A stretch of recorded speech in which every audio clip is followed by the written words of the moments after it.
story of corruption. We allege that Benjamin struck a corrupt bargain with a real estate developer, referred to in the indictment as CC1. Benjamin allegedly directed a $50,000 state grant to a nonprofit organization controlled by CC1. And in exchange, Benjamin received tens of thousands of dollars of campaign contributions from CC1. Those contributions were directed both to Benjamin's State Senate campaign committee and to Benjamin's New York City Comptroller campaign. Taxpayer money for campaign contributions. Quid pro quo. This for that. That's bribery, plain and simple. But that's not all. We also allege that Benjamin repeatedly lied to cover up the bribery scheme, including by falsifying campaign forms and misleading city regulators. And we allege that Benjamin repeatedly lied on the vetting forms that he filled out before he was appointed lieutenant governor. That's a cover-up. Now, public corruption erodes people's confidence and faith in government. But the Southern District of New York will never give up on trying to root it out. Because our obligation, our only obligation, is to uphold the rule of law. Now, the charges that I'm announcing today reflect the hard work not only of the women and men in my office, but also the hard work of our partners in law enforcement at the FBI and the New York City Department of Investigation. And to my left is Michael Driscoll, the Assistant Director in charge of the FBI's New York Field Office, and Jocelyn Strauber, the Commissioner of the New York City Department of Investigation. And I want to thank them and their teams for their dedication and professionalism in seeing this investigation through.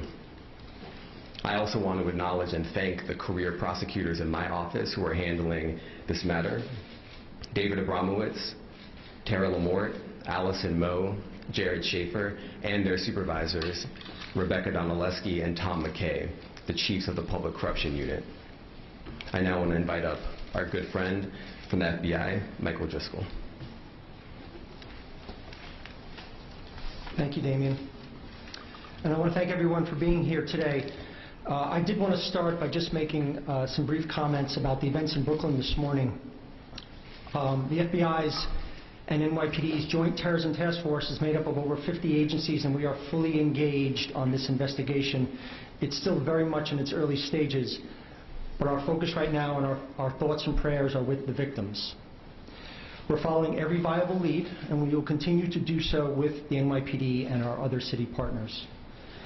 I expect evidence collection for this event will take some time, but we're grateful for the residents and the witnesses who've already stepped forward to help, and I look forward to more assistance as we proceed. If you do have information to provide relevant to the attack, please reach out to the NYPD tip line at 1-800-577-TIPS.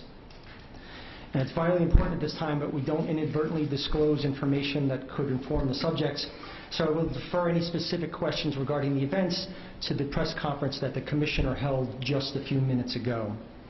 And I don't expect to be able to answer any real specific questions about the events at this time. Regarding today's indictment, in early 2019, Brian Benjamin began planning his campaign for New York City Comptroller, while also running for re-election for New York State Senate. In order to procure funding for this campaign, as alleged, Benjamin asked an individual, identified as CC1, as Damien noted, to procure several small donor donations. In exchange for these donations, Benjamin used his official position as New York State Senator to allocate discretionary funding to an organization controlled by CC1. Again, that is your quid pro quo. Throughout the course of this scheme, Benjamin remained aware of at least some of the fundraising efforts, and accepting numerous small donations on its own is not illegal, but it is, however, illegal to exploit one's official authority by allocating state funds as part of a bribe to procure these donations, and to engage in activity to then cover up that bribe. As alleged, Benjamin's conduct directly circumvents those procedures put in place to keep our system fair, and for those reasons, he's facing federal charges today. This remains very much an ongoing investigation, and I do want to thank the support from the U.S. Attorney's Office, specifically Damian Williams and his team, the Chief of the Public Corruption Unit, Rebecca Donalowski and Tom McKay, Assistants United States Attorneys David Abramowitz, Tara Mort, Allison Moe, and Jared Schaefer. The Department of Investigations Commissioner, Jocelyn, thank you for being here today, and thank you for your support throughout this investigation. And I do want to highlight the work of FBI's Public Corruption Task Force. Their focus, their efforts, their concentration is ensuring that systems like this remain safe. And this is the perfect example of their work. So I'm very proud of the work they've done and very grateful that they continue to do it. Thank you all for being here today.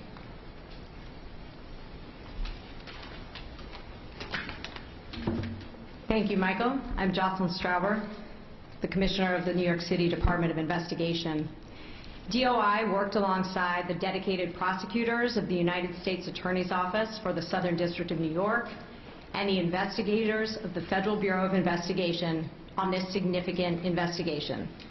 In fact, this investigation reflects the power of partnership between law enforcement and our shared commitment to follow the facts without fear or favor wherever they lead. As today's allegations underscore, public funds that support grants cannot be used as currency to boost a candidate's fundraising, and candidates must provide accurate information regarding their contributions and how they are made. Honesty on these issues is not negotiable. The charges also illustrate the importance of compliance with city campaign fundraising rules and candor with the New York City Campaign Finance Board, which enforces those rules. That board is vital to maintaining integrity and transparency in campaign fundraising. The lies and deception alleged here frustrate its work and deprive New Yorkers of accurate information with respect to political contributions. I thank U.S. Attorney Damian Williams, FBI Assistant Director in charge of the New York office Michael Driscoll, and their outstanding teams for partnering with us on this matter. And at DOI, I want to thank Senior Investigative Auditor Jeffrey Freeman and Senior Inspector General Andrew Sine for their work on this investigation. Thank you. Happy to take some questions. Was it just this one grant, or Nick is going to call on people. was it just this one grant? Because my understanding is that this has been allocated previously by the state senate to the same organization in years past. So Does that have any bearing on the case? the indictment specifies one grant. I'm not going to be able to get into any details beyond what's in the indictment, but our investigation is, of course, continuing. Next question. Willie, the forfeiture in the indictment, would that cover funds, the matching funds as well, or just the money that was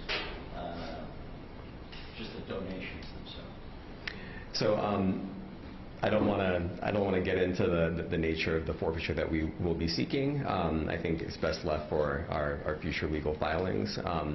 But I think it is also fair to say that the indictment specifies that there is a $50,000 state grant that was not distributed ultimately. But beyond that, I'm not going to get into the details. Next question. Sure. I was wondering if you could talk a little bit about how you first came to be suspicious of this fundraiser. There was some public reporting, you thought the donors were static, was it another tip? How did you first come to become suspicious? Well, I can't speak to how and when we started our investigation, but I can say you reference a public reporting. I know the city had an article on January 4th of 2021. That was not the basis of our opening the investigation, but of course that article is noted in the indictment. Next question. Was anybody else involved from the Harlem office? You not allowed to speak on it? I'm sorry, can you repeat the question? Anybody else from the Harlem office involved with Washington State Senator that you know of? So I'm not going to be able to speak to other people who may or may not be involved in the scheme. The indictment does speak about the Lieutenant Governor, of course, and CC1, but beyond that I can't get into details of who else was involved in the scheme. Next question. All right. Greg Smith from the city. So your investigation was ongoing when the city reported on some of these dubious donations. But my read of the indictment is that government continued to interact with that developer and solicit more donations from him after the public report. What do you want to say about the brazenness, the chutzpah, whatever? Well, I think it is our I don't want to characterize the indictment. I think it is a serious offense, of course, that we've laid out. Any public corruption offense that we bring is a serious offense. I'm not the first U.S. attorney to announce public corruption offenses from this podium, and I'm certainly not going to be the last. But you read the indictment correctly. The city article came out on January 4th, and there are facts that continue to be laid out after that date. Next question. Last question. This is a vetting process that was in place for Governor Hochul's team to determine, whether Brian Benjamin is the lieutenant governor. Did her campaign or her office in any way contact you or any of the other investigating officers about this ongoing investigation, given the timeline? I can't speak to contact that we have or have not had with the governor's office. What I can speak to is what the indictment does set forth, which is evidence of repeated or allegations of repeated lies that the lieutenant governor told in connection with his seeking the office of lieutenant governor at the time. Sir. Okay. Sir. Can you speak to any involvement that Senate Majority Leader Andrew Stewart Cousins has had in the scheme? Are you investigating her and is she being interviewed? So many questions in there. I can say that this indictment is about one person, Brian Benjamin, and the actions that we allege that he took that amount to bribery and other offenses. I'm not going to get into anyone else who is identified in the indictment or not identified by name.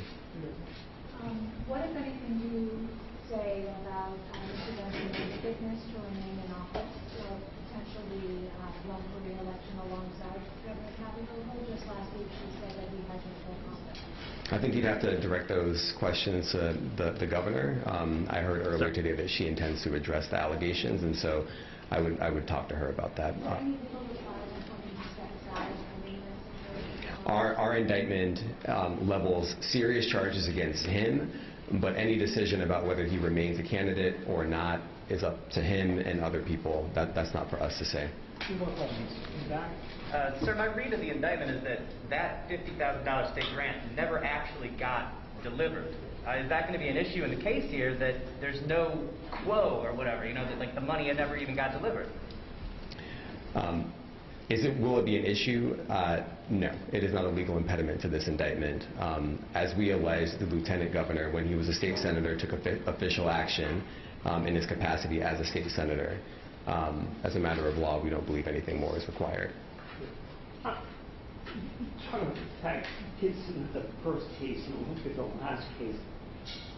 I know you want this case to be indicted, but what's your feeling about the fact that we've had this string of corruption, and what does it say about the state government that we have? Well, look, I think it is fair to say, as I said before, I'm not the first U.S. attorney for the Southern District to announce charges from the podium, and I won't be the last. But public corruption remains a problem in New York. It is a bipartisan problem. It's an ongoing problem.